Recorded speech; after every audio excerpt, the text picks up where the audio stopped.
नमस्कार, बहुत स्वागत है आप सभी का। मैं हूं आपके साथ नैना यादव। सच्चाई छिप नहीं सकती बनावट के उसूलों से, खुशबू आ नहीं सकती कागज के फूलों से।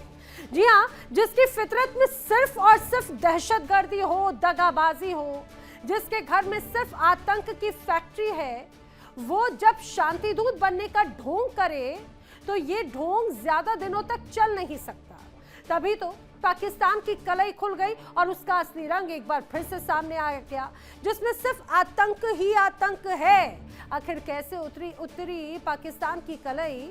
दलाली के आड़ में वो कौन सी साजिश रच रहा था, बताएंगे आपको। कैसे हुआ है पाकिस्तान एक बार फिर से एक्सपोज, इस पूरी खबर की एबीसीडी समझाएं। अमेरिका और ईरान के बीच में शांति दूत बनने का नापाक चेहरा अब सामने आ गया है। जी हां, एक तरफ शहबाज और मुनीर मिडिल ईस्ट में जंग रोकने की झूठी कवायदें करते दिख रहे हैं, दूसरी तरफ उनके पाले पोसे आतंकी ईरान के खिलाफ साजिश रच रहे हैं। हालांकि ईरानी सेना ने इस नापाक साजिश को नेस्तनाबूद भी कर दिया और आतंकियों को जहन्नुम भेज दिया है।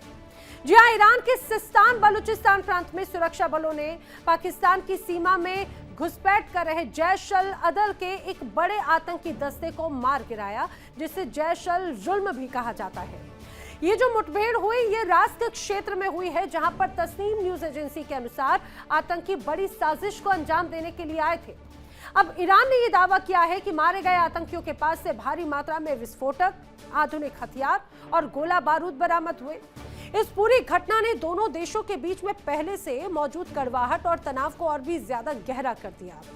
हाल ही के महीनों में ईरान और पाकिस्तान के बीच में कई बार सैन्य टकराव की स्थिति बनी, जिसे सुलझाने के तमाम प्रयास किए गए, जो अब नाकाम होते दिख रहे हैं।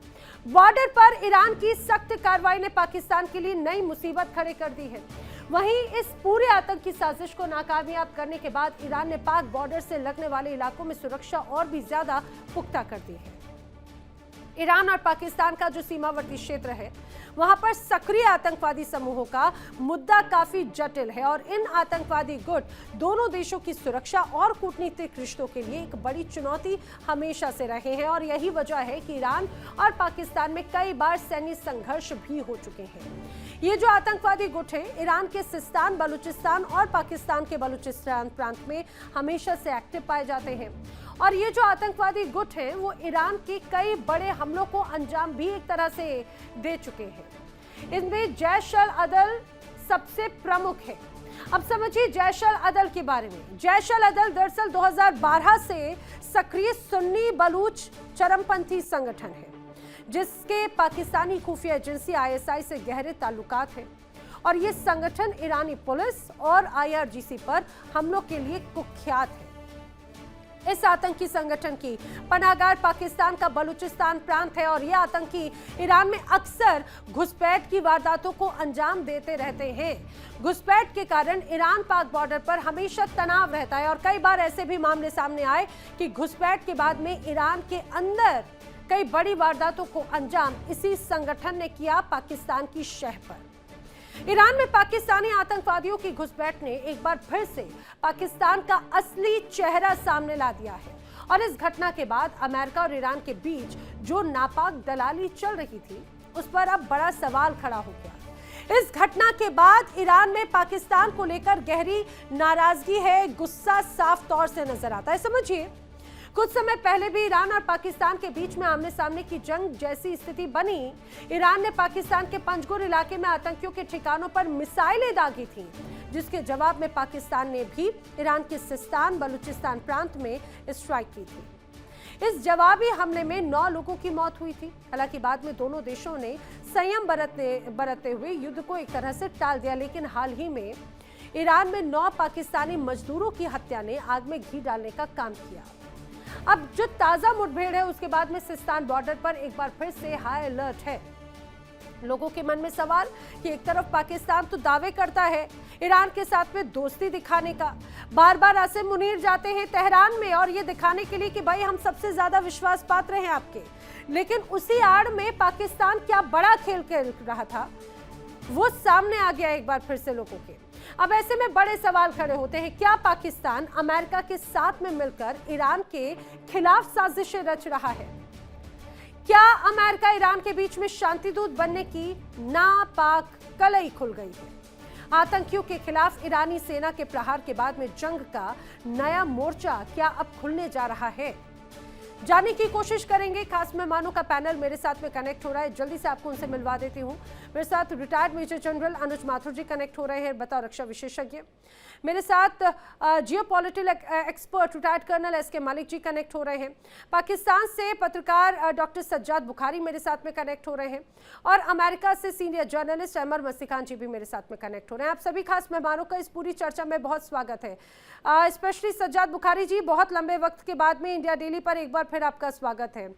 मैं चर्चा की शुरुआत अनुज माथुर जी से करना चाह रही हूँ। अनुज माथुर जी, ये तो मुझे लगता है ये बहुत अतिशयोक्ति है, हैरानी नहीं है कि एक तरफ बातचीत की बात और बातचीत की आड़ में जिस तरह से वारदात को अंजाम दिया गया, और कल भी हमने इस पे एक तस्वीर देखी थी जो बड़ी नाराजगी साफ तौर से बताई जा रही थी कि यही तो घुसपैठ कराने का एक तरीके से तरीका था कि अगर बातचीत नहीं बनी तो अब वो किसके निशाने पर, किसके इशारे पर ये घुसपैठ की गई? आईएसआई के इशारे पर, अमेरिका के इशारे पर, और क्या रणनीति जताई जा रही थी? कुछ कहा नहीं जा सकता, लेकिन एक बार फिर से एक्सपोज हो चुका है पाकिस्तान।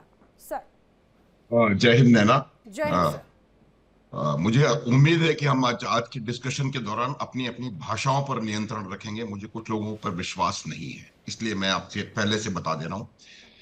अब जहां तक सवाल इस इंसिडेंट का है, उसके अलावा मैं आपको पहले बैकग्राउंड थोड़ा समझाने की कोशिश करता हूं। देखिए, ये बात हम नहीं कह रहे हैं, ये ईरानी मीडिया से काफी मैं फॉलो करता हूं, ईरानी मीडिया से भी ये बात निकल करके बाहर आ रही है कि जो कम्युनिकेशन इधर उधर फॉलो किया जा रहा था, यहां से वहां जो बातें बताई जा रही थी, शायद वो बात वही बताई जा रही थी जो कि अमेरिका को वो बताया जा रहा था जो कि अमेरिका सुनना चाहता है, और ईरान को वो बताया जा रहा था जो कि ईरान सुनना चाहता है।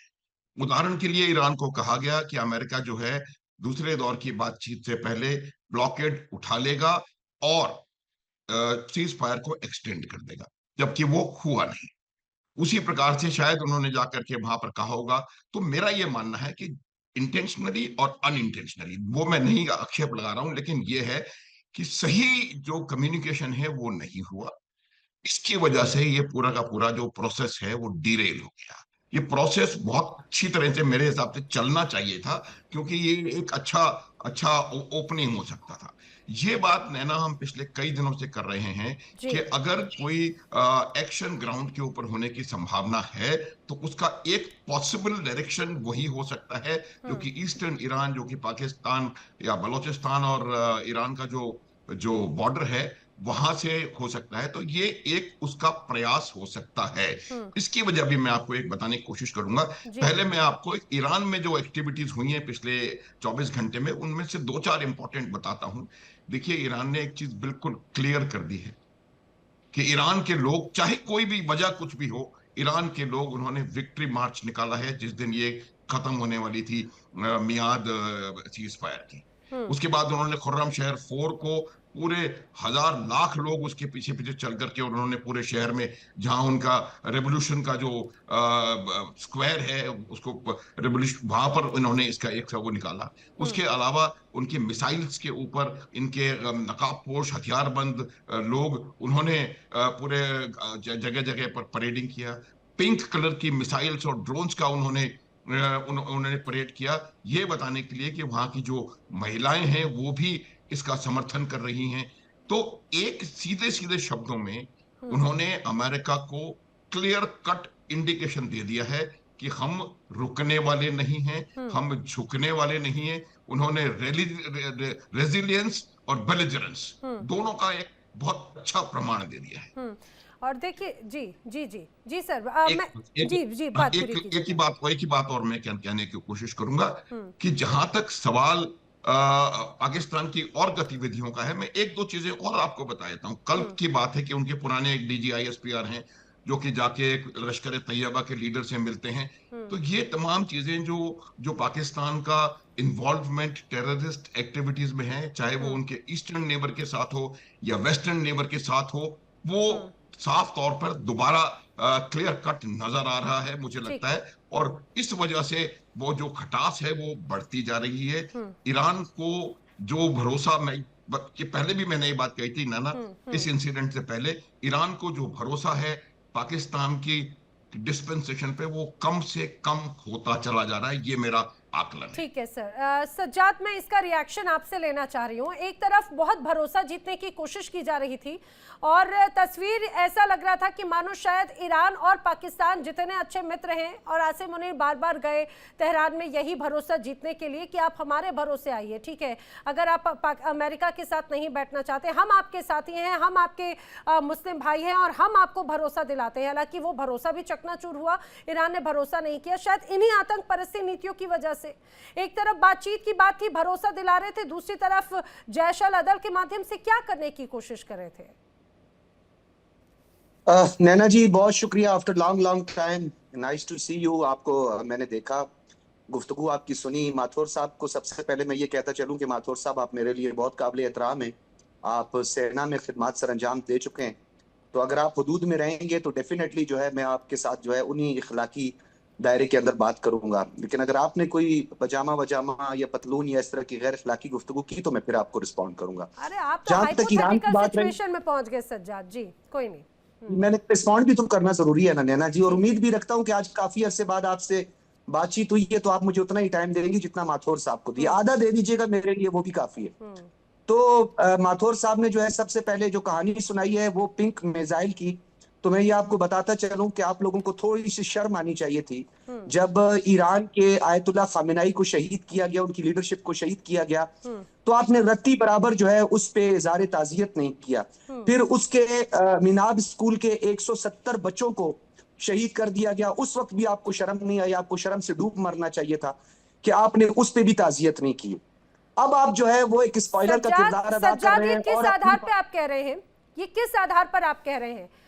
ये आपकी तरफ से एक परिभाषा तय कर दी गई आपकी तरफ। शायद हो सकता है पाकिस्तान तो फिर भी बहुत डर डर कर बोल रहा होगा कि भाई आपके जो आका हैं वो नाराज ना हो जाएं। आपके यहाँ तो आयतुल्लाह अली खामनेई की जब मौत हुई, उसके बाद में जब लोग सड़कों पर उतरे थे नाराजगी जताने के लिए, गम जताने के लिए, उन पर तो आप ही की धरती पर गोलियों से उन्हें छलनी कर दिया क्या? किस मुंह से बात कर रहे हैं आप, और कौन सी शर्म की बात कर रहे हैं सज्जाद? शायद पाकिस्तान में तो चला भी नहीं होगा जिस रूप में मासूम बच्चियों की जान गई थी। हिंदुस्तान ने जिस तरीके से उसे दिखाया, जिस रूप में सवाल पेश किया, आपने तो हिम्मत तक नहीं दिखाई कि आप अमेरिका के इन हमलों पर सवाल खड़े कर सके।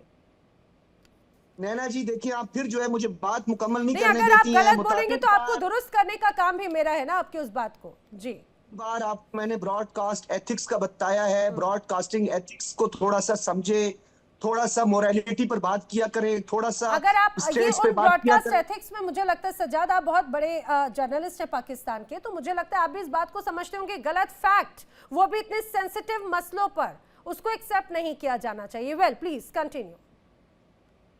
माथुर साहब ने इतनी लंबी चौड़ी झूठी राम कहानी सुनाई, उस वक्त तो आप हाथ बांध के कविता पूरी सुन रही थी। अब जब मैं सच बोलने लगा हूं तो आप जो है मुझे बार बार इंटरप्ट कर रही हैं। अब आप मुझे अगर बार बार इंटरप्ट करना है, या तो आप अपना पूरा भाषण दे दें, एक दफा सबसे भाषण ले लूं, मैं क्यों नाराज हो रहे हैं सज्जाद जी? मैंने तो यही कहा कि आपके पाकिस्तानी भाई जो सड़कों पर उतरे उन पर गोलियां चला दी गई, आप नाराज हो गए। फजूल किस्म के जो है आप इर्रेलेवेंट किस्म की गुफ्तगू को कर रही हैं।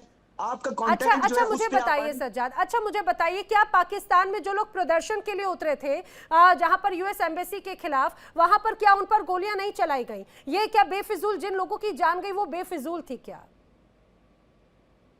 अब आप देखें, वो आप बात कर रही हैं, इसके लिए आप कोई और मौजू रखें ना। आज आप बात कर रही हैं ईरान से, मिडिल ईस्ट क्राइसिस पे, पाकिस्तान और ईरान की आपस में जो सिफारती ताल्लुकात है उस पे आप कहां से कहां फिर पहुंच गई। तो फिर मैं भी आपको यही कहूंगा कि आपने अपने मैं आपको बताती हूँ, नहीं देखिए, मैं, आप नाराज मत होइए, बड़े लंबे वक्त के बाद में आप इस शो में आए हैं और इस पे ऐसी नाराजगी नहीं। मैं तो आपसे ये पूछना चाह रही थी कि एक तरफ बातचीत का भरोसा, दोस्ती, याराना दिखा रहे थे और उसके बाद में सीमा पार से आतंकी भेज दिए, तो ये किस तरह का याराना है? ये किस तरह का फेस ऑफ एक तरह से हो रहा है?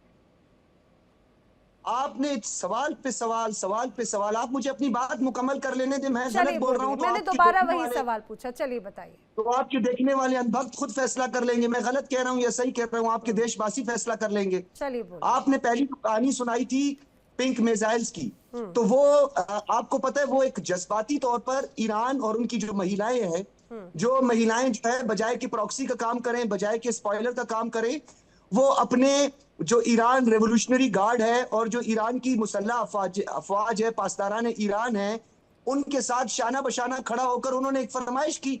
उन्होंने कहा जनाब ये जो मदरलैंड के जो फादरलैंड है उस पर एक मिसाइल दाग दें, तो उन्होंने पिंक मिसाइल दाग दिया। जहां तक बात रही सिस्तान बलूचिस्तान की, तो आपको भी बहुत अच्छी तरह पता है, क्योंकि आपकी यतीमी का मुझे एहसास है, आप लोगों की परेशानी का, कि आप लोगों की जो प्रॉक्सी है उसकी ठुकाई हो रही है। आपको उस प्रॉक्सी की ठुकाई पर भी मुझे पता है तकलीफ हो रही है। हमारी जो सिफारतकारी है ईरान के साथ, पूरी दुनिया जो है वहां पे पाकिस्तान तशक्कुर, ईरान की पार्लियामेंट ने यूनानिमसली पाकिस्तान को इज़हार तशक्कुर का, ईरानी अवाम निकलकर पाकिस्तान के फ्लैग्स उठा के इज़हार तशक्कुर कर रही है।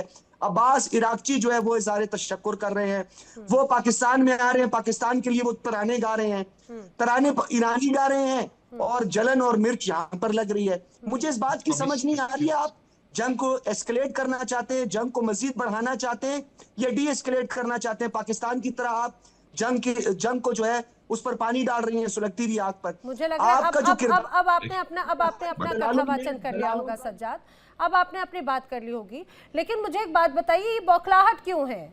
बौखलाहट किस लिए है? क्या बौखलाहट इस वजह से है कि पाकिस्तान पर जिस तरह से भरोसा नहीं जताया ईरान ने दोबारा, और आप एक बार फिर से हो गए एक्सपोज, और आप कह रहे हैं जिस जैश अल अदल, जिसका नाम जो सामने आ रहा है बार बार, जैश अल अदल, माफ कीजिएगा, जिसकी भूमिका बार बार यहाँ पर देखने को मिलती है, जिसे जैश अल जुल्म भी कहता है ईरान, उसकी भूमिका, उसके 20 लड़ाके मार दिए गए हैं ईरान की तरफ से। और अब तो आप एक बार और एक्सपोज हो गए, और जो दुनिया में आपने एक नकली बलून बनाने की कोशिश की थी वो पूरी तरह से फुस हो चुका है। इसके मलिक जी, क्या यही एक वो चेहरा है? और ये हमसे कह रहे हैं एक तरह से कि भाई पानी डालना या घी डालने का काम, ये घी डालने का काम किसने किया है इस पूरे तनाव के बीच में? जी, आपके दर्शकों सभी को सादर नमस्कार। देखिए, सैंपल शुरू हो चुका है। आप ही के प्रोग्राम पे महीना भर पहले जब ऑपरेशन चल रहा था, उसके बीच में मैंने आप ही के प्रोग्राम में कहा था, देखिए इंडिया डेली 24/7 अब आपकी स्मार्ट टीवी पर। इंडिया डेली मौजूद है सभी डिजिटल प्लेटफॉर्म पर लाइव और लगातार। इंडिया डेली 24/7 हर दिन राष्ट्र को समर्पित।